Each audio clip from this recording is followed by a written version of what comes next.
मनुष्य की अशांति। मनुष्य के मन के भीतर निरंतर का द्वंद्व, तनाव, चिंता, मनुष्य की बेचैनी और विक्षिप्तता एक ही बात से जन्म पाती है, और वह है मनुष्यों के व्यक्तित्वों में बहुत सी परतों का होना। मनुष्य एक नहीं है, बहुत सी परत है। शरीर है, शरीर की एक परत है, और शरीर की परत की अपनी वासनाएं, अपनी इच्छाएं, शरीर का अपना आकर्षण है, अपने मोह, अपने लोभ, अपनी कामनाएं। फिर शरीर के भीतर मन की परतें, मन की अपनी वासनाएं, अपनी आकांक्षाएं, और मन के भी भीतर बुद्धि है, विवेक है। उस विवेक की कामना बिल्कुल भिन्न है, और इन तीनों परतों की वासनाओं में आपस में बड़ा विरोध है।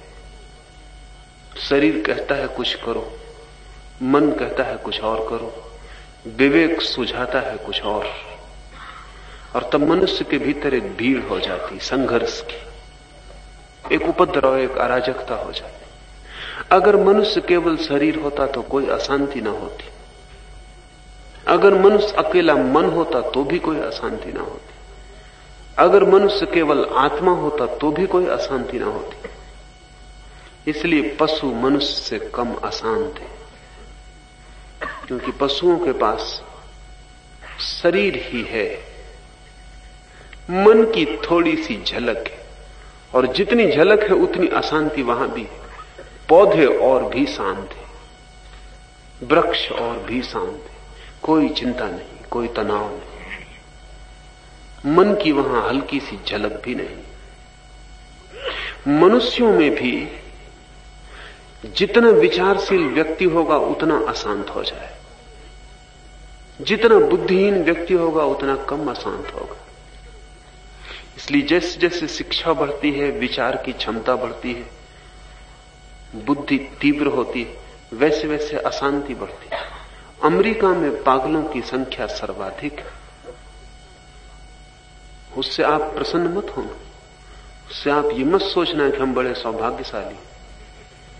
उसका कुल अर्थ इतना है कि अमेरिका आज बुद्धि के जगत में सर्वाधिक विकसित है। संपन्न घरों में तनाव और चिंता ज्यादा होगी, होना उल्टा चाहिए। विपन्न, दीनहीन, दरिद्र घरों में उतनी अशांति नहीं। संपन्न घरों में अशांति है, क्योंकि संपन्नता के साथ बुद्धि भी बढ़ती है, बुद्धि के बढ़ने के साथ संपन्नता बढ़ती है। जितना विपन्न आदमी है उतना बुद्धि का भी विकास नहीं है, अन्यथा वो भी संपन्न हो गया होता है।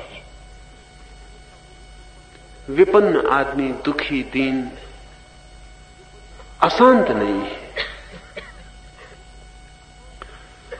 अर्थ ये हुआ कि हमारे भीतर जितनी परतें होंगी ज्यादा, उतना संघर्ष होगा। अकेला शरीर में कोई जी सके तो विक्षिप्त होने का कोई कारण नहीं, लेकिन अकेले शरीर में आप जी नहीं सकते। मन पीछे खड़ा है, शरीर कुछ कहता है, मन कुछ कहता है। आप भोजन कर रहे हैं, शरीर कहता है पेट भर गया, मन कहता है स्वादिष्ट है, थोड़ा और लिया जा सकता है। बुद्धि कहती है नासमझी कर रहे हो, क्योंकि ये रुग्णता का कारण होगा, बीमारी बढ़ेगी। 3 परतें हो गई, कलह भीतर शुरू हो गई। शरीर कोई नीति नियम नहीं मानता। शरीर तो ठीक पशु जैसा है, लेकिन मन बड़े द्वंद्व में होता है। मन के पास भी पशुओं जैसी वासना है, लेकिन मन के पास मनुष्य के संस्कार भी हैं, समाज का दिया हुआ ज्ञान भी है, अंतःकरण भी है। भूख लगी है, शरीर तो कहेगा चोरी कर लो, कोई हर्ज नहीं, क्योंकि शरीर के तल पर कोई हर्ज होता भी नहीं। लेकिन मन बेचैनी अनुभव करेगा। अहंकार कहेगा कि अगर चोरी करते पकड़ लिए गए बदनामी होगी। मन ये कहेगा कि अगर चोरी ही करनी है तो इस ढंग से करो कि पकड़े ना जाओ। लेकिन भीतर बुद्धि है और भी गहरे में, वो कहेगी इससे कोई संबंध नहीं कि तुम पकड़े गए या नहीं पकड़े गए, चोरी की कि गलत हुआ। और बुद्धि को कांटा सालता रहेगा। न भी पकड़े गए तो भी बुद्धि पीड़ा पाएगी कि बुरा हुआ। मनुष्य की अशांति है उसके बहुत परतों में बटे होने के कारण। इस बात को ठीक से समझ लें तो दूसरी बात समझने में आसान हो जाएगी। वो दूसरी बात यह है कि जिस तल पर उपद्रव होता है उसी तल पर आप उसी तल की शक्ति से उस उपद्रव को शांत नहीं कर सकते। उससे ऊंचे तल पर उससे बड़ी शक्ति के द्वारा उपद्रव शांत हो सकता है। अगर शरीर के तल पर कठिनाई है तो शरीर ही उसे हल करने में समर्थ नहीं है, उसे मन हल कर सकता है। और अगर मन के तल पर कठिनाई है तो मन ही उसे हल करने में समर्थ नहीं, उसे बुद्धि हल कर सकती है। और अगर बुद्धि के तल पर कोई कठिनाई है तो बुद्धि उसे हल करने में समर्थ नहीं, उसके लिए तो आत्मा के निकट ही पहुंचना पड़ेगा। और अगर आत्मा के तल पर कोई कठिनाई है तो सिवाय परमात्मा के तल पर पहुंचे उसका कोई हल नहीं। इसका मतलब यह हुआ कि जितना जहां कठिनाई है उससे ऊंचे तल पर उसका हल खोजना होगा। हम अक्सर उसी तल पर हल खोजते, इससे कठिनाई बढ़ती है, घटती नहीं। समझे, शरीर में वासना उठती है, आंख रूप की तलाश करती। ऐसे कुछ संतों की कथाएं हैं कि उन्होंने आंखें निकाल के फेंक दी, क्योंकि आंख रूप को खोजती। शरीर रूप की खोज कर रहा है, लेकिन आंख को निकाल के फेंक देना उसी तल पर, तल के ऊपर उठना नहीं। शरीर ही आकर्षित हो रहा है, शरीर को ही आप चोट पहुंचा रहे हैं। शरीर की आंखें निकाल फेंक देने से कोई भी हल ना होगा। अंधा भी आंखें मिट जाने पर भी वासना से ग्रस्त ही रहेगा। शायद आंखें होती तो इतना ग्रस्त ना होता। आंखें खो जाने से और भी कठिनाई बढ़ जाएगी। अनेक परंपराओं ने कहा है कि जो अंग कष्ट दें उन्हें काट देना। आप जान के हैरान होंगे, रूस में ईसाइयों का एक बहुत बड़ा संप्रदाय था जो जनेंद्रियां काट देता था। 1917 की क्रांति के बाद जब कानूनन रोक लगाई गई तब बामुश्किल उस संप्रदाय को जनेंद्रिय काटने से रोका जा सका। कोई 10 लाख लोग रूस में थे जिन्होंने अपनी जनेंद्रियां काट के फेंक दी थी, सिर्फ इस ख्याल से कि जनेंद्रिय के काटने से काम वासना से छुटकारा हो जाए। जनेंद्रिय के काटने से काम वासना का कोई छुटकारा नहीं हो सकता, क्योंकि काम वासना अगर जनेंद्रिय में ही होती पूरी तो भी कोई बात थी। काम वासना तो मस्तिष्क में है, गहरे में। जनेंद्रिय तो मस्तिष्क का ही एक हिस्सा है, और जो सुख मिलता है संभोग का वो जनेंद्रिय के तल पर नहीं मिलता, वो मिलता तो मस्तिष्क के तल पर है। आपको ज्यादा भोजन में रस है तो लोग उपवास कर लेते, लेकिन उसी तल पर यहां जबरदस्ती भर रहे थे शरीर में, अब जबरदस्ती रोक लेते, लेकिन तल नहीं बदलता। और जब तक तल ना बदले तब तक जीवन में कोई क्रांति नहीं हो सकती। सिर्फ ऊंचा तल नीचे तल का मालिक हो सकता है। दूसरी बात, तीसरी बात स्मरण रखें कि अगर आप उसी तल पर व्यवस्था जुटाने की कोशिश करेंगे तो आपके जीवन में दमन, रिप्रेशन हो जाएगा और सारी जिंदगी विषाक्त हो जाएगी। लेकिन अगर दूसरे तल को आप सजग करते हैं तो दमन की कोई भी जरूरत नहीं। दूसरे तल की शक्ति के मौजूद होते ही पहला तल विनत हो जाता है, झुक जाता है। मन है, और मन की ही सारी कठिनाई है। लोग मेरे पास आते हैं, वो कहते हैं इस मन से कैसे छुटकारा हो। लेकिन मन से छुटकारे का वो जो भी उपाय करते हैं वो भी सब मन का ही काम है। मन से छुटकारे के लिए मंदिर चले जाते हैं, वो मंदिर भी मन का बनाया हुआ खेल। मन से छुटकारे के लिए शास्त्र पढ़ने लगते हैं, वो शास्त्र भी मन से निर्मित हुए। मन से छूटने के लिए मंत्रोच्चार करने लगते हैं, वे मंत्रोच्चार मन की ही परिधि में। माला जपने लगते, व्रत नियम ले लेते, कस्में खा लेते। वे कस्में भी मन ही खा रहा है। एक मित्र मेरे पास आए, उन्होंने ब्रह्मचर्य का व्रत ले लिया, लेकिन व्रत लेने से कहीं ब्रह्मचर्य उपलब्ध होता? अगर इतना आसान होता तो व्रत लेने की क्या कठिनाई थी। उन्होंने मुझे आके कहा कि बड़ी मुश्किल में पड़ गया हूं, ये व्रत ले लिया लेकिन ये सद तो नहीं रहा है, और मन तो बेचैन, और इतना बेचैन कभी भी नहीं था जितना अब है, और इतनी वासना भी कभी मन में नहीं थी जितनी अब है। जब से ये व्रत लिया तब से ऐसा हो गया कि मन में सिवाय वासना के और कुछ भी नहीं है। पहले तो कुछ और बातें भी सोच लेता था, अब तो बस एक ही धुन लगी। व्रत लेते ही ना समझ, समझदार व्रत नहीं लेता। समझदार विवेक को जगाता है, व्रत नहीं लेता, क्योंकि व्रत का मतलब है उसी तल पर उपद्रव करना। जैसे एक छोटी सी कक्षा है और उसमें बच्चे लड़ रहे हैं और शोरगुल मचा रहे हैं, और शिक्षक कमरे में प्रवेश कर जाए, एकदम सन्नाटा हो जाता। बच्चे अपनी जगह बैठ गए, किताबें उन्होंने खोल ली, जैसे कि कहीं कुछ भी नहीं हो रहा था।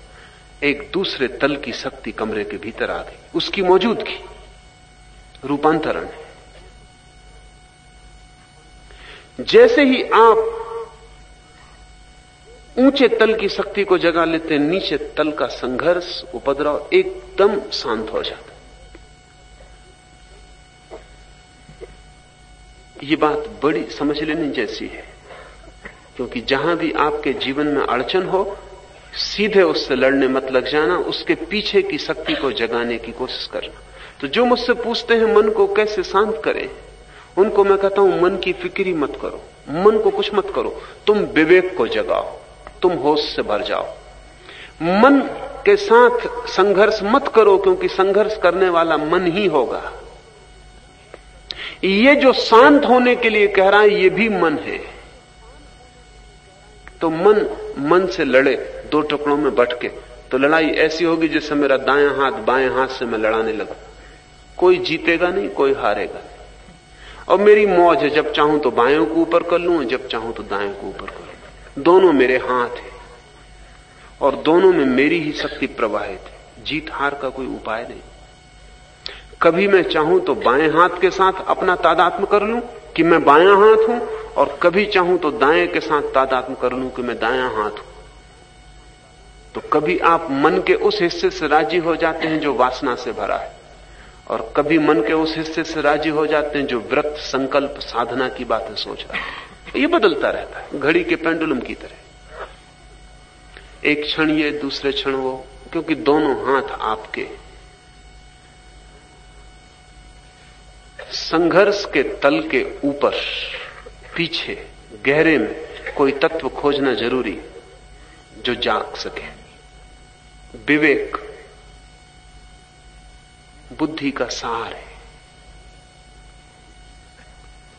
विवेक का अर्थ है एक प्रकार की सजगता, एक तरह का होश।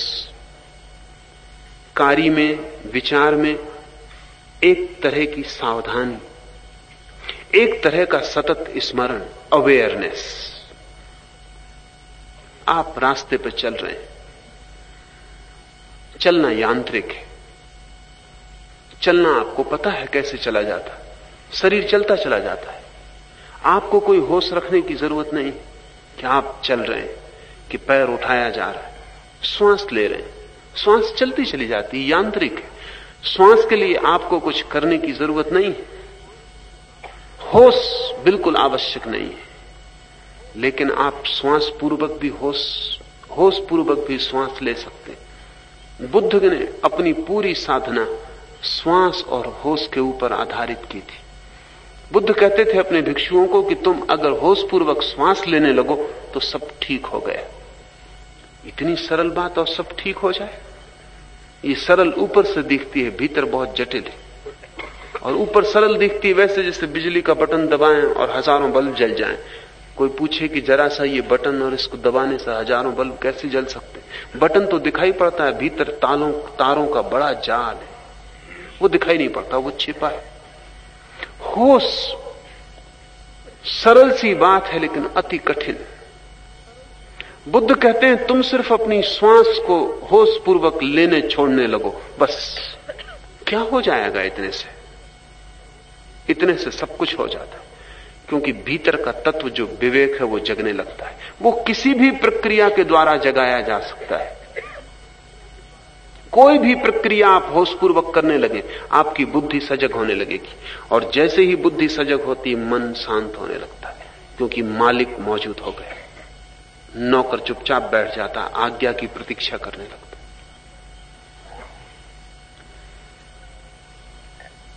विवेक समस्त धर्मों का सार है और मूर्छा समस्त अधर्म का आधार है। हम जो भी कर रहे हैं अगर वो मूर्छित है तो वो पाप है, और अगर वो होश पूर्वक है तो पुण्य। कोई कृत्य ना तो पुण्य होता और ना पाप। इस बात पर निर्भर होता है कि करते समय चेतना की अवस्था क्या थी। चेतना अगर सजग थी, ऐसा हुआ कि बुद्ध एक गांव से गुजर रहे, तब वो बुद्ध नहीं हुए थे, तब वे खोज में लगे थे और साधक थे, सिद्ध नहीं हुए थे। एक मित्र से बात कर रहे थे, तभी एक मक्खी उनके सिर पर आके बैठ गई। तो बात उन्होंने जारी रखी, रास्ते पे चलते रहे, मक्खी को उड़ा दिया जैसा आप उड़ा देते। फिर तत्क्षण रुक गए, फिर हाथ को उठाया और उस जगह ले गए जहां मक्खी अब नहीं थी। उड़ाया उस मक्खी को जो अब नहीं थी, हाथ को वापस लाए। उस मित्र ने कहा कि आपका मस्तिष्क तो ठीक है ना, क्या उड़ा रहे हैं आप? बुद्ध ने कहा मैं ऐसे उड़ा रहा हूं जैसे मुझे उड़ाना चाहिए था, होश पूर्वक। तुमसे बात में लगा रहा, मूर्छा से मक्खी को उड़ा दिया। वो हाथ मेरा यंत्रवत उठ गया, मेरी सावधानी उसमें न थी। अब मैं हाथ को सावधानी पूर्वक ले गया हूं। इस हाथ के गति में मेरा पूरा बोध है, इस हाथ के साथ मैं भी गया हूं। मक्खी मैंने उड़ाई, उड़ाते वक्त मेरा मन कहीं और नहीं है, उड़ाने की क्रिया में ही मौजूद है। स्मृति पूर्वक, ये बुद्ध का शब्द है। होश पूर्वक मैंने मक्खी उड़ाई। पहली दफा मैंने भूल की, पाप हो गया। मक्खी को कोई चोट भी नहीं लगी थी, पाप का कोई कारण भी नहीं है, लेकिन बुद्ध कहते हैं पहली दफा पाप हो गया, क्योंकि मैं मूर्छित था। और अगर मैं मक्खी मूर्छा से उड़ा सकता हूं तो मैं कुछ भी कर सकता हूं मूर्छा में, मैं हत्या भी कर सकता हूं। क्योंकि मूर्छित आदमी का क्या भरोसा, जो बिना होश के कुछ भी कर सकता है, वो उससे कुछ भी हम आशा नहीं रख सकते, उससे कुछ भी पाप हो सकता है। मैंने मक्खी ऐसे उड़ाई जैसी मुझे उड़ानी चाहिए थी। बुद्ध अपने भिक्षुओं को कहते थे उठो, बैठो, चलो, लेकिन बस एक भीतर स्मृति का दिया जला रहे। जो कदम तुम भूल से उठा लो मूर्छा में, उसे वापस लौटा लो, फिर से कदम को उठाओ होशपूर्वक। जैसे जैसे कोई व्यक्ति अपनी क्रियाओं में जागरूकता साध लेता है, भोजन करता है, आंख झपता है, श्वास लेता है, थोड़ा प्रयोग करके देखें, आप चकित हो जाएंगे कि आप कितने शांत हो जाते हैं एकदम। कुछ मन को कुछ करना नहीं पड़ता, कोई इलाज मन का नहीं करना पड़ता, सिर्फ क्रियाओं में जागरूकता, और आप पाते हैं कि मन शांत हो गया। मन अशांत है मूर्छा के कारण, एक नशा है जो छाया हुआ है। इस नशे को तोड़ना जरूरी है। ये सूत्र इस नशे को तोड़ने की तरफ इशारे हैं। जो सदा विवेक युक्त बुद्धि वाला और वश में किए हुए मन से संपन्न रहता है, उसकी इंद्रियां सावधान सारथी के अच्छे घोड़ों की भांति वश में रहती हैं। समझ लें, आमतौर से हम शुरू करते हैं घोड़ों को वश में करना। हम इंद्रियों के साथ लड़ना शुरू कर देते हैं और हम सोचते हैं एक एक इंद्रिय पर कब्जा करके जीत लेंगे। कभी कोई जीतता नहीं, सिर्फ विनष्ट होता है। और चीजें इतनी विकृत और परवर्टेड हो जा सकती हैं कि जीवन में कोई अर्थ ही न रह जाए और जीवन आत्महत्या जैसा मालूम होने लगे। लेकिन अनेक हैं तथाकथित बुद्धिमान लोग, वे इंद्रियों से ही लड़ते रहते। कोई भोजन से लड़ रहा है, कोई काम वासना से लड़ रहा है, कोई किसी और चीज से लड़ रहा है, लेकिन लड़ाई जारी है इंद्रियों से। इंद्रियों से लड़ना ऐसा ही है जैसे कोई अपने नौकरों से लड़ने लगे। नौकरों को आज्ञा देने की जरूरत होती, लड़ने की कोई जरूरत ही नहीं होती। लड़ने का मतलब यह है कि तुमने नौकर को समान मान लिया, भूल हो गई। और जिसने नौकर को समान मान लिया वो नौकर से जीत ना सकेगा, नौकर उससे जीतेगा। एक दफा नौकर को पता चल जाए कि मालिक समान मानता है और ताल ठोक के लड़ने को तैयार, क्योंकि लड़ने का मतलब ही होता है वो सिर्फ समान से हो सकता है। और अगर लड़ाई हो सकती है तो फिर नौकर जीत भी सकता है, वो भी पूरी कोशिश करेगा। इंद्रियां लड़ने योग्य नहीं, लड़के ही भूल हो जाती। और अगर आप इंद्रियों से लड़के हार गए, जो कि निश्चित, क्योंकि जिसे अपनी मालकियत का अनुभव नहीं है वो हार ही जाएगा। लड़ने जा रहा है, वहीं भूल हो गई। अगर आप इंद्रियों से हार गए तो आप सदा के लिए हताश हो जाएंगे। मैं कलकत्ते में एक घर में मेहमान था और एक बहुत समृद्ध और बहुत समझ के बूढ़े व्यक्ति ने मुझसे कहा कि मैं अपने जीवन में 4 बार ब्रह्मचर्य का व्रत ले चुका। मेरे साथ एक मित्र थे, वो बड़े प्रभावित हुए। मैंने उनसे कहा कि इतने प्रभावित मत हो, पहले इसका मतलब तो समझो। 4 बार कोई ब्रह्मचर्य का व्रत किस लिए लेगा? एक ही बार काफी है।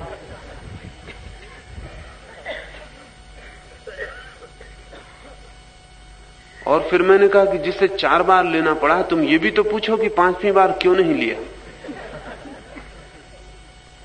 वो बूढ़े सच में ईमानदार आदमी थे। उन्होंने कहा कि आपने ठीक सवाल उठाया। 5वीं बार इसलिए नहीं लिया कि 4 बार इतना असफल हो गया कि ये आशा ही छोड़ दी कि विजय हो सकती। अगर आप इंद्रियों से लड़ेंगे तो एक उपद्रव हो जाने वाला है, वो ये कि अगर आप हारे, और आप हारेंगे। हार तो वहीं शुरू हो गई जहां आपने लड़ने का निर्णय लिया। आपको मालकियत का पता ही नहीं, जिसको लड़ने की जरूरत ही नहीं है, सिर्फ होश काफी है और इंद्रियां अपने रास्ते पर खड़ी हो जाती। और हार गए अगर तो हताश हो जाएंगे और तब सोचेंगे इंद्रियां बहुत प्रबल है, इनसे छुटकारा नहीं हो सकता। और एक बार ये हताशा मन में बैठ जाए तो जीवन सदा के लिए अंधकार में रह जाता है। हम सब हताश हैं, हम सब ने भरोसा खो दिया है। और हमारी इस हताशा का कारण हमारे तथाकथित साधु सन्यासी हैं जो हमें लड़ना सिखाते, जागना नहीं सिखाते। उनने आपको कठिनाई में डाल दिया। मेरे पास मित्र आते हैं, वो कहते हैं कि मैं 20 साल हो गया सिगरेट से लड़ रहा हूं। तुम लड़ना ही था तो कुछ बड़ी चीज चुनते। सिगरेट से लड़ रहे, तुम अपनी आत्मा की कोई कीमत भी नहीं मानते और 20 साल से लड़ रहे हो और सिगरेट से भी नहीं जीत पाए, तो कैसे तुम्हें भरोसा आएगा कि तुम्हारे भीतर परमात्मा है? तुम हताश हो ही जाओगे। किसने तुम्हें कहा, किस नासमझ ने तुम्हें कहा कि सिगरेट से लड़ो? सिगरेट पीना थी तो पीते, मालिक तो बने रहते। छोड़नी थी छोड़ते, मालिक बने रहते। लड़के क्या उपद्रव कर लिया? और 20 साल और सिगरेट जीत रही है और तुम हार रहे हो। क्षुद्र से भूल के भी मत लड़ना। क्षुद्र से लड़ने का मतलब यह है कि विराट का संग खो गया। विराट को खोजना, क्षुद्र से लड़ना मत। विराट की मौजूदगी पे क्षुद्र अपने आप हार जाता है। बड़े को लाना, छोटे को मिटाने की कोशिश ही मत करना।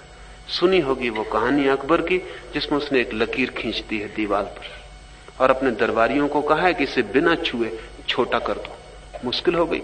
वो सब दरबारी आपके तथाकथित साधु सन्यासियों जैसे रहे होंगे। बिना लकीर को काटे पीटे छोटी होगी कैसे? बीरबल उठा, उसने एक बड़ी लकीर उसके पास खींच दी। बड़ी लकीर खींचते ही वो छोटी हो गई। उसे छूने की जरूरत न रही।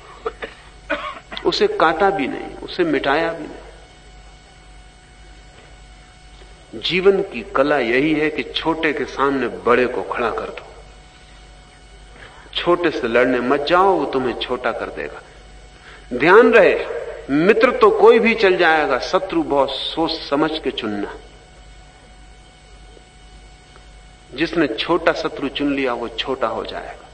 मित्रों से लोग इतना नहीं सीखते जितना शत्रुओं से सीखते, क्योंकि शत्रुओं के साथ 24 घंटे का संघर्ष होता है और धीरे धीरे दोनों शत्रु बराबर एक से हो जाते हैं। अगर 100 साल तक दो शत्रु लड़ते रहें तो करीब करीब मरते समय वो जुड़वां भाइयों जैसे हो जाएंगे, एक से हो जाएंगे। ये 100 साल का सतत संघर्ष सत्संग है। और एक दूसरे से लड़के वो एक दूसरे की कला सीख रहे हैं। लड़ना हो तो कला सीखनी ही होती कि दूसरा क्या कर रहा है उसका हिसाब रखना पड़ता। धीरे धीरे वे समान होते चले जाते। शत्रु आम तौर से समान हो जाते, मित्रों में तो भेद बने रहते, शत्रुओं के भेद मिट जाते। भीतर इस बात को ठीक से ख्याल में रख लेना कि छोटी किसी चीज से शत्रुता मत लेना। मनोवैज्ञानिक कहते हैं, बड़ी कीमत की बात कहते हैं, इस संदर्भ में भी जरूरी समझने जैसी। मनोवैज्ञानिक कहते हैं कि कोई भी पिता अपने बेटे से ऐसी बात कभी ना कहे जिसे वो पूरा ना करवा सके। एक दफा हार गया कि फिर बेटे के मन में कभी प्रतिष्ठा बाप की नहीं रहेगी। जैसे समझ लें, आपका छोटा बच्चा आपके सामने बैठा रो रहा है और आप कहते रोना बंद कर। आपकी ताकत रोना बंद करवाना, और वो रोए चला जा रहा है और आप कह रहे हैं रोना बंद कर। आप ज्यादा ज्यादा मार सकते हैं, मारने से वो और रोएगा। रोना बंद करवाना बहुत मुश्किल है। और एक दफा बच्चे को पता चल गया कि अरे तुम कहे चले जा रहे हो कि रोना बंद करो, मैं रो रहा हूं, और तुम कुछ भी नहीं कर पा रहे। तुम्हारी सारी शक्ति खो गई। इस बच्चे के मन में तुम्हारी स्थिति ठीक हो गई कि तुम कोई बड़े शक्तिशाली नहीं। फ्रायड ने कहा है कि बेटे इस कारण बुरी तरह बिगड़ते हैं कि बाप उनसे ऐसी बात करवाना चाहते हैं जो करवा नहीं सकते। फ्रायड ने कहा ऐसी बात कहना ही मत, तुम वही कहना जो तुम करवा सको। तुम कहो कि निकल जा कमरे के बाहर, तुम निकाल तो सकते हो कम से कम कमरे के बाहर। उसको इतना भरोसा तो रहेगा कि बाप जो कहता है उसे पूरा कर सकता है। इस संदर्भ में भी ये याद रखने जैसा है कि अपनी इंद्रियों से वही आप कहना जो आप पूरा करवा सके, अन्यथा कहना ही मत, रुकना, अभी ठहरना। क्योंकि एक बार इंद्रियों को यह पता चल जाए कि तुम कहते रहते हो तुम्हारी बातों का कोई मूल्य नहीं, सब बकवास है, कि तुम निर्णय लेते रहते हो सब व्यर्थ है, तुम संकल्प बांधते हो, व्रत करते हो, कोई मूल्य का नहीं। इंद्रियों को एक दफा पता चल जाए कि तुम अपने मालिक नहीं हो, तुम्हारी हर चीज तोड़ी जा सकती, फिर ये घोड़े तुम्हारे बस में आने वाले नहीं है। लेकिन हर आदमी ने यही कर लिया और बड़े समझदार लोग उन्हें समझा रहे हैं लोगों को कि ऐसा करो।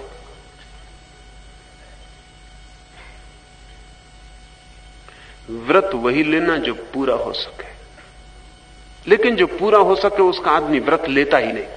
इसे समझ लें, जो पूरा हो सकता है उसको आप पूरा कर लेते हैं। व्रत की क्या जरूरत है? व्रत तो आप तभी लेते हैं जिसे आप जानते हैं ये पूरा ना हो सकेगा, इसलिए व्रत का सहारा लेते हैं।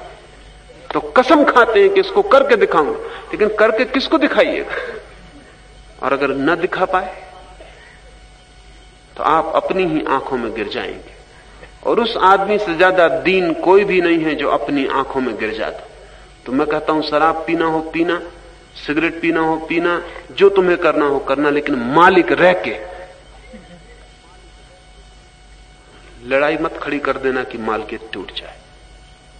इसका मतलब यह नहीं कि मैं कह रहा हूं कि तुम शराब पीते ही रहना, सिगरेट पीते ही रहना। मैं ये कह रहा हूं कि भीतर एक और तत्व है जो संघर्ष से पैदा नहीं होता, जो सजगता से पैदा होता है, वो विवेक है। तुम उसे जगाना, तुम उसकी साधना में लग जाना, इन क्षुद्र चीजों से मत लड़ना। ये लड़ाई बेमानी है, समय और शक्ति का अपव्यय। और तुमने किसी तरह अगर सिगरेट भी छोड़ दी तो तुम नाक में डालने लगोगे, या तुम कुछ पान खाने लगोगे, या तमाकू, क्योंकि वो जो उपद्रव था वो नया रास्ता खोज लेगा। लेकिन इंद्रियां अपनी मालकियत इतनी आसानी से नहीं छोड़ती। ये सूत्र उल्टी यात्रा बता रहा है। ये कह रहा है कि जो सदा विवेक युक्त, बुद्धि वाला और वश में किए हुए मन से संपन्न रहता है, उसकी इंद्रियां सावधान सारथी के अच्छे घोड़ों की भांति वश में रहती। असली बात है विवेक युक्त बुद्धि वाला वो हो तो मन संयत हो जाता है। मन संयत हो तो इंद्रियां वश में आ जाती। इसलिए असली खोज विवेक की है। जो कोई सदा विवेकहीन बुद्धि वाला, असंयत चित्त और अपवित्र रहता है, वह उस परम पद को नहीं पा सकता, अपितु बार बार जन्म मृत्यु रूप संसार चक्र में ही भटकता रहता।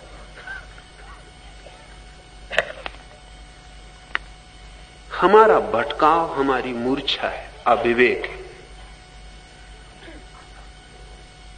हम ऐसे चल रहे हैं जैसे जन्म से ही शराब पिए हो।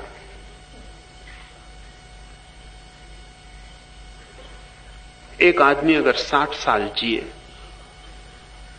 तो 20 साल तो सोता है, 1/3। ये तो पक्का ही है कि 20 साल सोता है।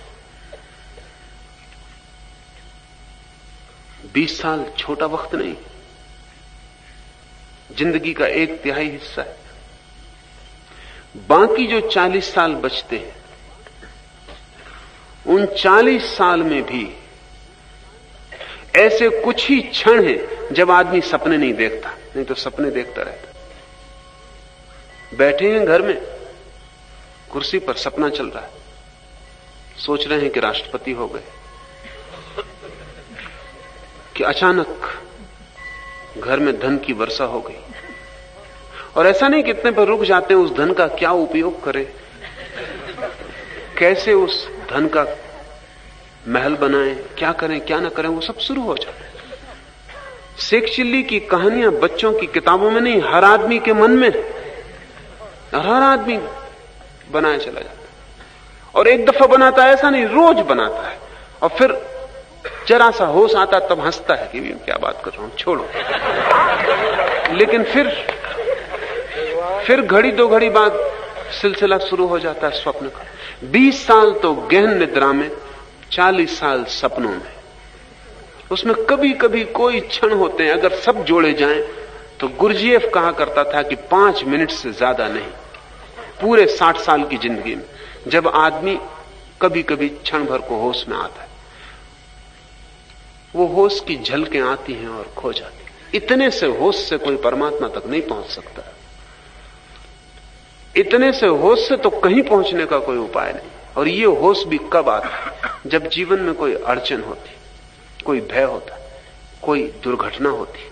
आप अपनी कार चला रहे हैं या साइकिल चला रहे हैं, चले जाते हैं अपना सपना देखते हुए, हाथ रोबोट की तरह गाड़ी का स्टीयरिंग संभालते हैं, मन सपने देख रहा है, भीतर बातचीत चल रही। जहां आपको पहुंचना है भीतर आप पहुंच ही गए, जहां से आप आ गए हैं अभी वहां से आए ही नहीं, गाड़ी चली जा रही।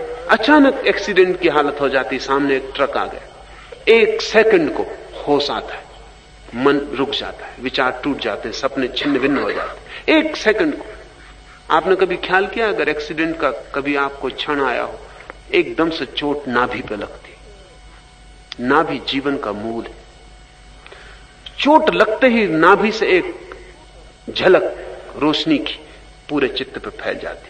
1 सेकंड के लिए आप होश से भर जाते। उतनी देर को भर आप होश से स्टीयरिंग संभालते।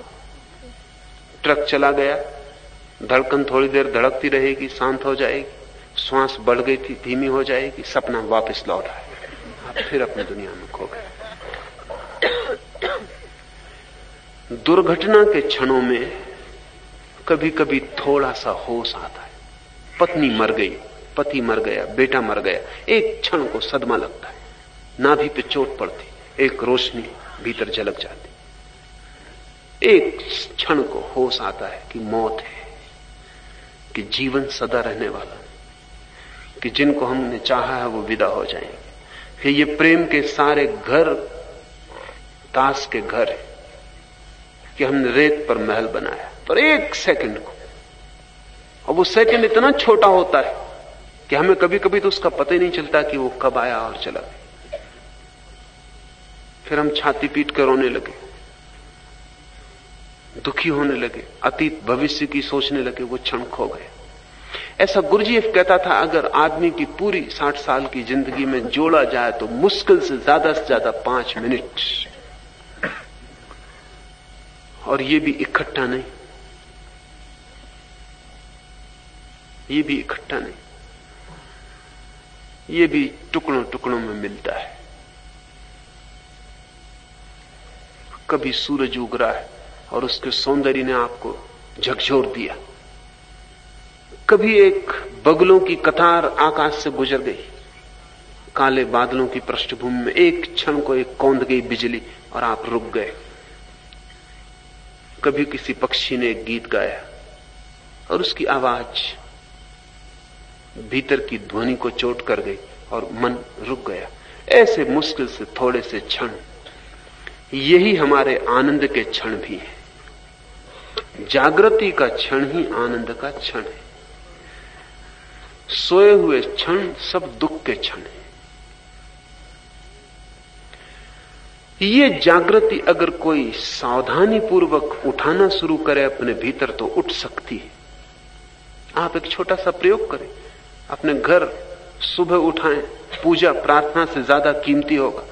अपनी घड़ी को सामने रख लें, उसके सेकंड के कांटे पर नजर रखें और एक ही बात का ख्याल रखें कि मैं सेकंड के कांटे को 1 मिनट तक, जब तक ये पूरा चक्कर लेगा, होश पूर्वक देखता रहूंगा, होश नहीं चूकूंगा, देखते रहूंगा कि कांटा घूम रहा है, घूम रहा है, घूम रहा है। लेकिन आप चकित होंगे कि 2-4 सेकंड बाद मन कहीं और चला गया, कांटा भूल गया। 2-4 सेकंड बाद, 60 सेकंड भी पूरा आप मन को कांटे पर नहीं रख सकते। 25 बातें आ जाएंगी, यही ख्याल आ जाए घड़ी कहां की बनी, स्विस मेड, कितने जेवल्स लगे, वो छोटा सा घूमता कांटा 25 चीजें ख्याल दिलाते।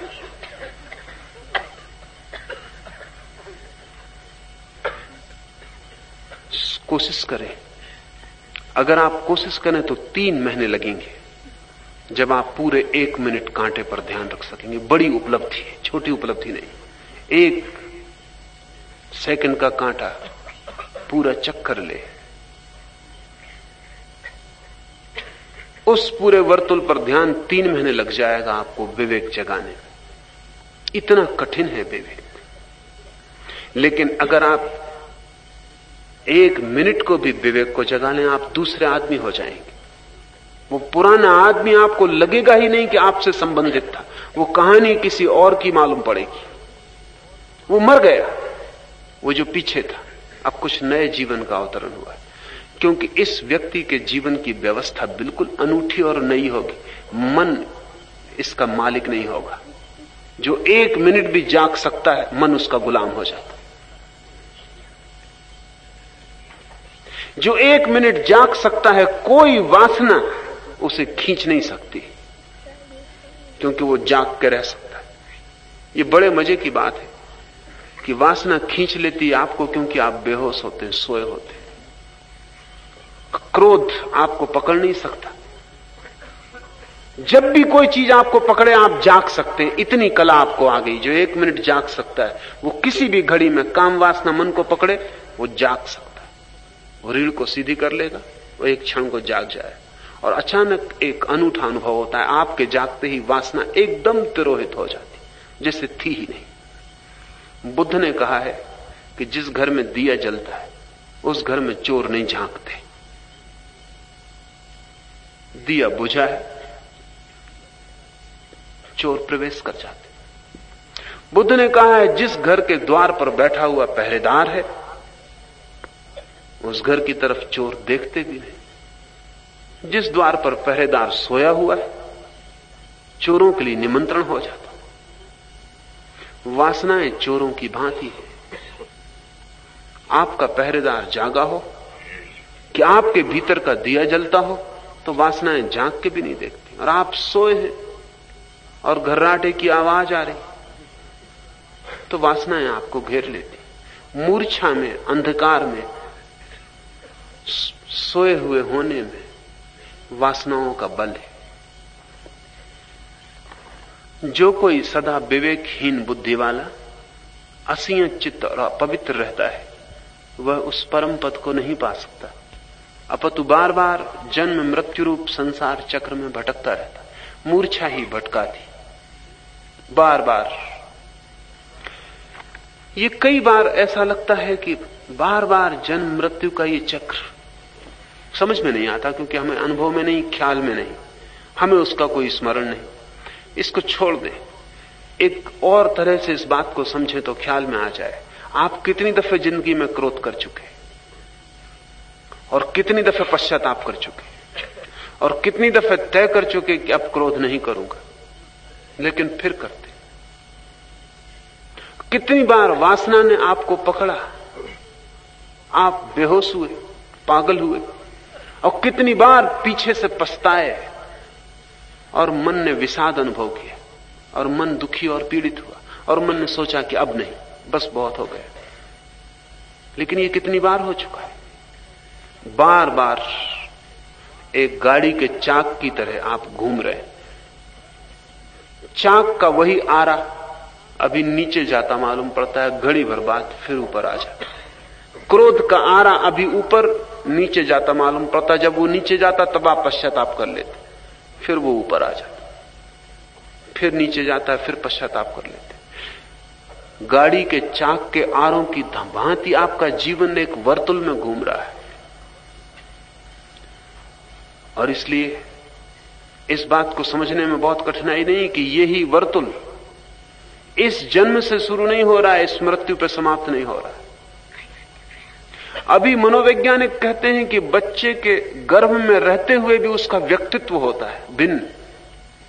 पैदा होने के बाद तो होने वाला है भिन्न, गर्भ में भी भिन्न होता है। कुछ बच्चे गर्भ में ही एग्रेसिव होते हैं और मां के पेट में लाते मारते, आक्रामक और हिंसक होते। कुछ बच्चे इतने उदास चित्त होते हैं कि उनके कारण मां उदास हो जाती जब बच्चे गर्भ में होते। कुछ बच्चे इतने प्रसन्न और आनंदित होते हैं कि उनके कारण मां प्रफुल्लित और आनंदित हो जाती, क्योंकि मां उनके तरंगों से आंदोलित होती, वो दोनों जुड़े हुए।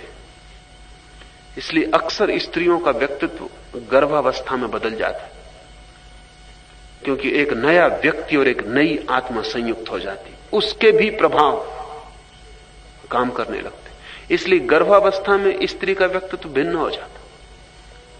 शांत स्त्री अशांत हो सकती, अशांत शांत हो सकती। बच्चे के जन्म के बाद वो वापस लौट आएगी अपने ढर्रे में, लेकिन इन 9 महीने में एक नई धारा उसके भीतर प्रवाहित होती है।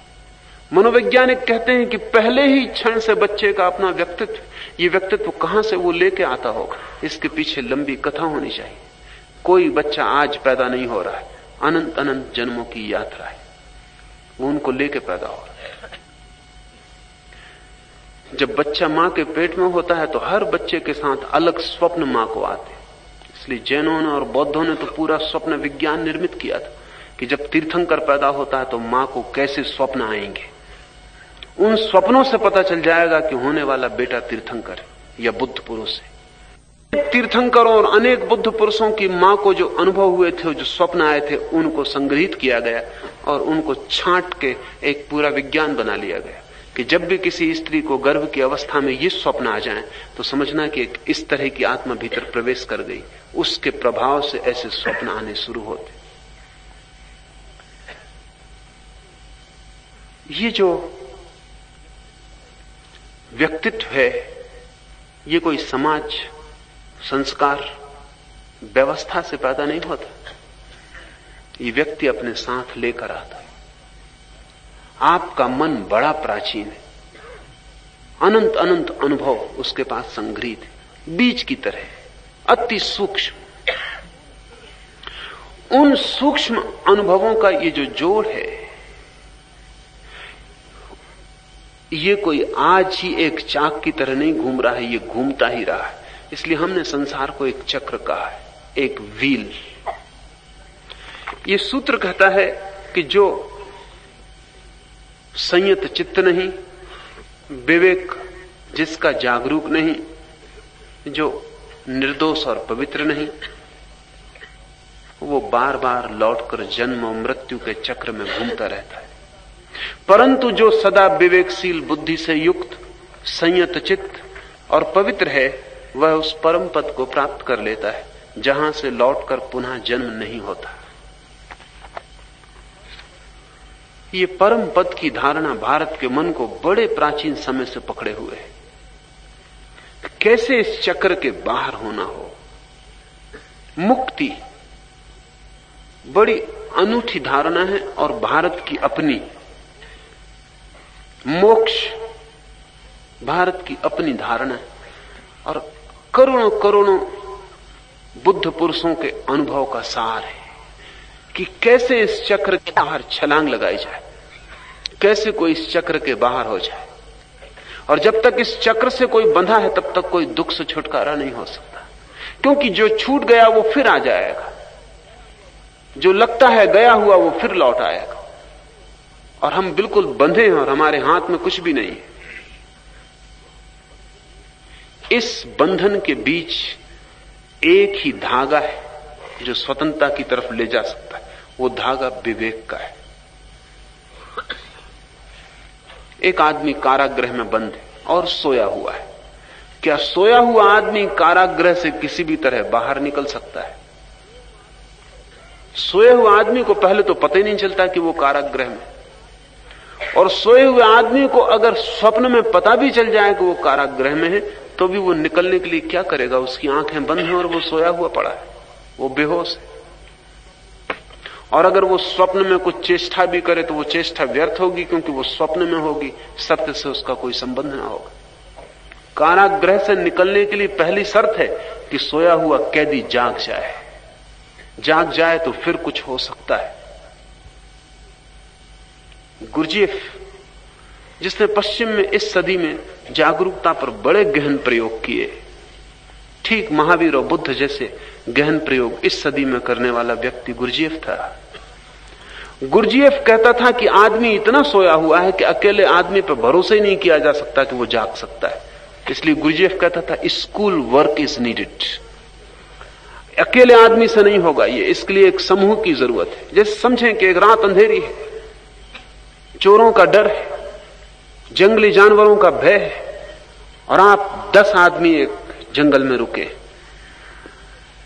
आप ये भरोसा नहीं कर सकते कि एक आदमी को हम पहरे पे बिठाल दें तो वो जागा रहेगा।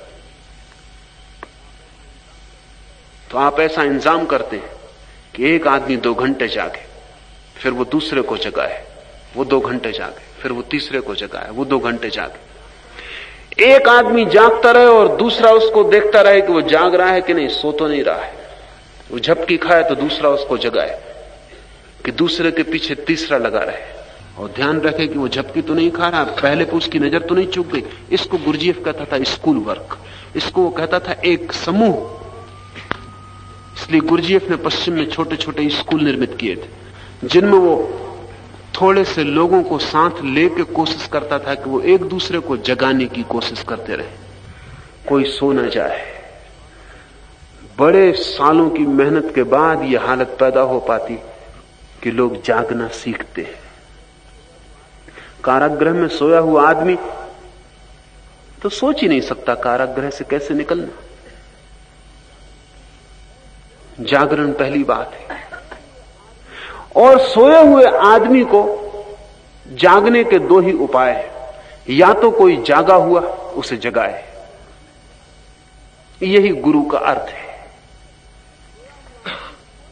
सोया हुआ आदमी सोया है, उसे यह भी पता नहीं कि मैं सोया हूं, क्योंकि यह भी उसे ही पता हो सकता है जो जागा हो।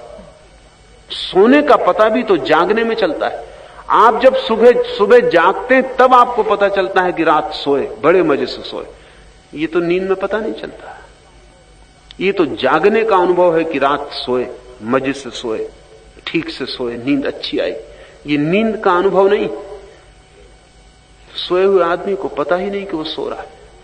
अगर आप आज रात सोए और 20 साल तक न जागे तो आपको ये पता भी नहीं चलेगा कि सुबह कभी की हो चुकी। मैं एक स्त्री को देखने गया था, वो 9 महीने से सोई हुई, नींद में ही मूर्छित हो गई, कोमा हो गया। अब वो कभी उठेगी नहीं, डॉक्टर कहते हैं।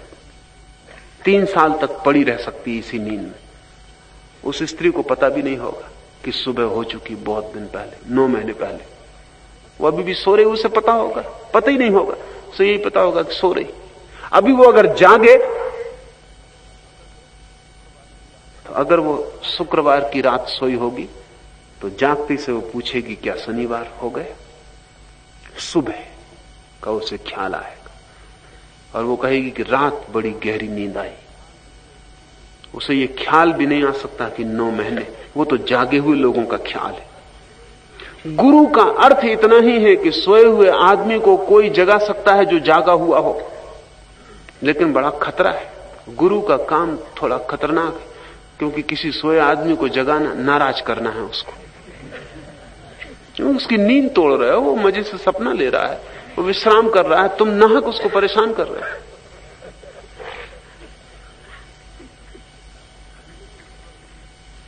इमैनुअल कांट जर्मनी का एक दार्शनिक हुआ। उसने एक नौकर रख छोड़ा था। नौकर का काम इतना था कि सुबह उसे 4 बजे उठाते, उसे ब्रह्म मुहूर्त में उठने का झक थी।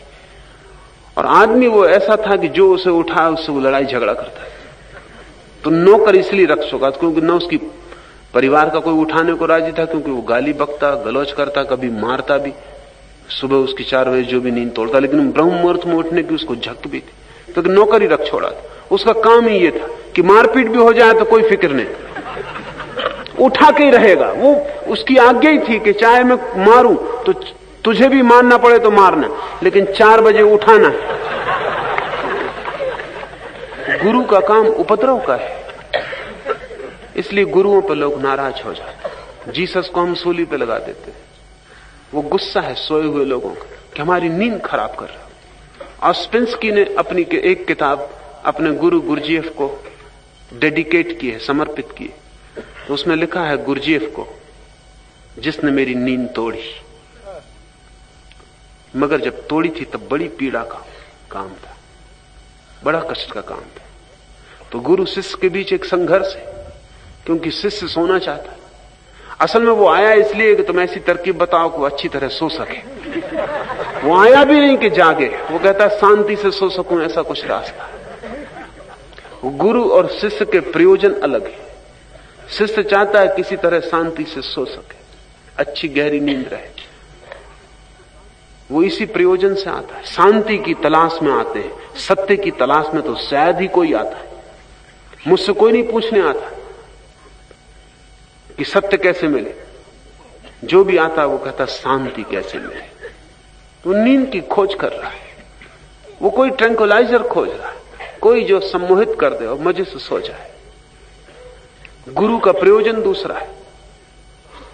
एक अर्थ में गुरु शिष्य का दुश्मन, क्योंकि वो आया है नींद की तलाश करने, और गुरु उसको नींद की तलाश का आश्वासन देता है कि ठीक है, शांत हो जाओगे, आओ। वो जगाएगा, लेकिन जगाने से पहले अशांति बढ़ेगी।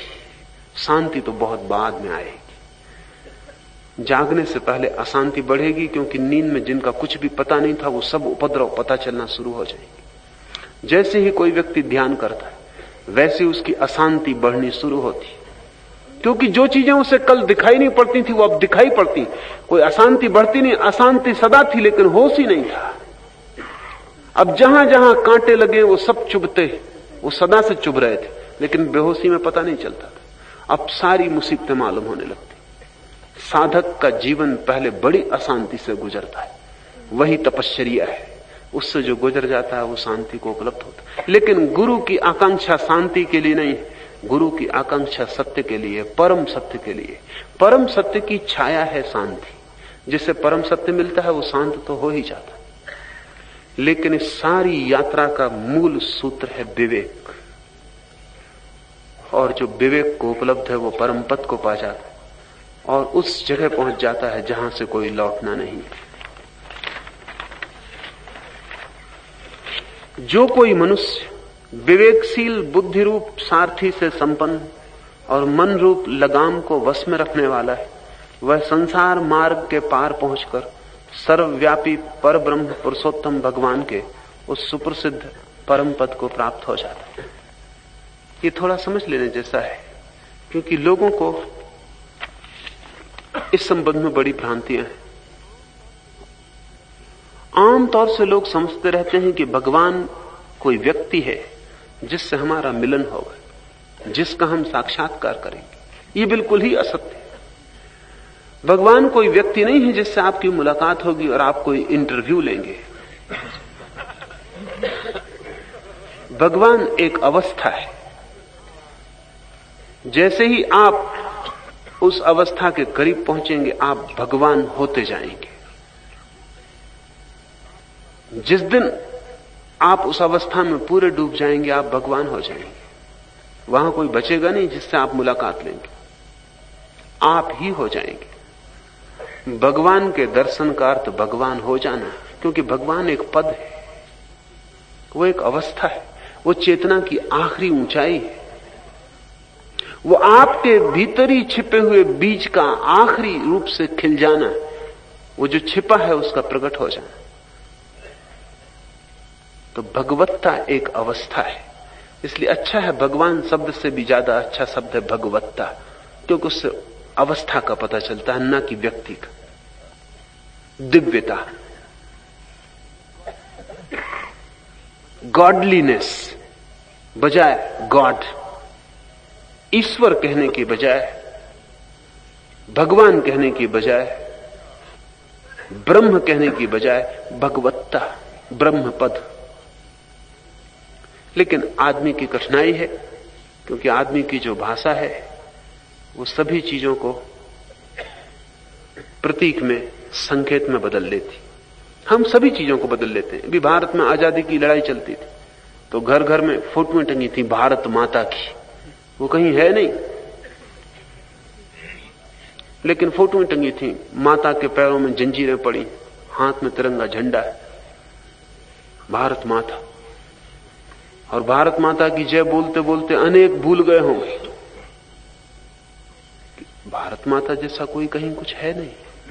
प्रतीक है, प्रतीक प्यारा है, काव्यात्मक है, लेकिन तथ्य नहीं है। भगवान भी बस प्रतीक है, वहां कोई बैठा हुआ भगवान नहीं। आप ही हो जाएंगे। इसलिए भगवान की खोज असल में भगवान होने की खोज है। और जब तक कोई भगवान ना हो जाए तब तक जीवन में यह खोज जारी रहेगी, क्योंकि इसी की तलाश है, इसी की प्यास है। जैसे बीज जमीन में पड़ा हो तो तड़फता है कि वर्षा हो तो फूट जाए, अंकुरित हो। रास्ते में कंकड़ पत्थर पड़े हो तो उनको भी, कोमल सा बीज भी उनको हटा के या उनसे बच के निकलने की कोशिश करता है, फूटता है, जमीन पे आता है, उठता है आकाश की तरफ। और जब तक फूल ना खिल जाए तब तक बीज की दौड़ जारी रहती। आदमी भी एक बीज है, कहें कि वो भगवान का बीज है, भगवत्ता का बीज है। और जब तक टूट के भगवान का फूल ना खिल जाए तब तक बेचैनी जारी रहेगी। ये बेचैनी सृजनात्मक है, क्रिएटिव है। इस बेचैनी के बिना आप तो भटक जाएंगे। इसलिए धन्य है वे जो आध्यात्मिक बेचैनी से भरे हुए हैं। अभागे हैं वे जिनको कोई बेचैनी नहीं, जो कहते हैं हमें कुछ जरूरत ही नहीं। मेरे पास कई लोग आते हैं, वो कहते हैं ध्यान की क्या जरूरत, क्या करना है खोज के भगवान को, धर्म से क्या लेना देना है। इस पृथ्वी पर इनसे ज्यादा अभागा और कोई भी नहीं है। ये बीज हैं जो कह रहे हैं क्या करना है फूट के, क्या होगा अंकुर बन के, और क्या फायदा है आकाश में उठने का, और सूरज की यात्रा से क्या मिलने वाला है। तो ये बीज बीज ही रह जाएंगे, कंकड़ पत्थर की तरह पड़े हुए।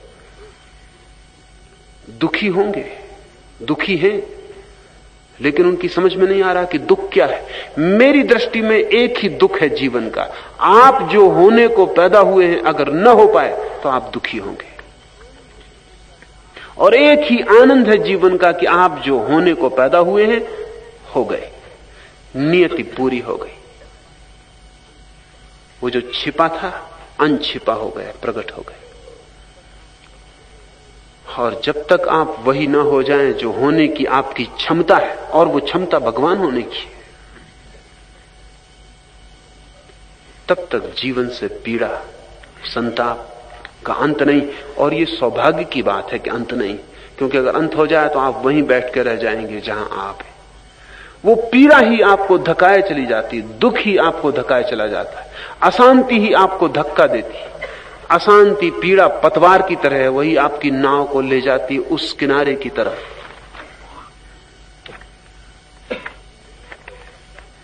क्योंकि इंद्रियों से शब्दादि विषय बलवान है, और शब्दादि विषयों से मन प्रबल है, और मन से भी बुद्धि बलवती है, तथा बुद्धि से भी आत्मा उन सब का स्वामी होने के कारण अत्यंत श्रेष्ठ और बलवान। इसलिए ध्यान रखना, जिसको वश में लाना हो उसके पीछे छिपे हुए तत्व को जगाना, बलवान को पकड़ना, निर्बल से मत लड़ना। ये पॉजिटिव, ये विधायक खोज है। दो तरह के लोग हैं, एक होते हैं नकारात्मक बुद्धि के लोग, वो हमेशा लड़ने में ही समय बिता देते हैं। दूसरे होते हैं विधायक बुद्धि के लोग, वे लड़ने की फिक्र नहीं करते, वे श्रेष्ठ की तलाश में लग जाते। कुछ लोग हैं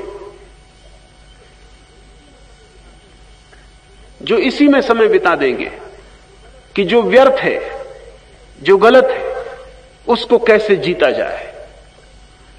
और कुछ हैं जो सार्थक है, उसको कैसे जन्माया जाए, उसमें शक्ति को लगाएंगे। कुछ हैं जो अंधेरे से लड़ते रहेंगे, और कुछ दिए को जलाने की कोशिश करेंगे। और मजे की बात यह है कि अंधेरे से लड़ने वाला कभी भी अंधेरे से जीत नहीं पाता, और दिए को जलाने वाला अंधेरे को जीत लेता है। तो आप दिए को जलाने वाले बनना, अंधेरे से मत लड़ना। नकारात्मकता अगर आपकी साधना में प्रविष्ट हो जाए तो साधना बीमार हो गई। विधायक होना, कुछ पाने की कोशिश करना, कुछ छोड़ने की नहीं। इसलिए मैं कहता हूं त्याग शब्द को भूल जाओ। कुछ छोड़ने की फिक्र मत करना, कुछ उपलब्धि की फिक्र करना, कुछ पाने की फिक्र करना।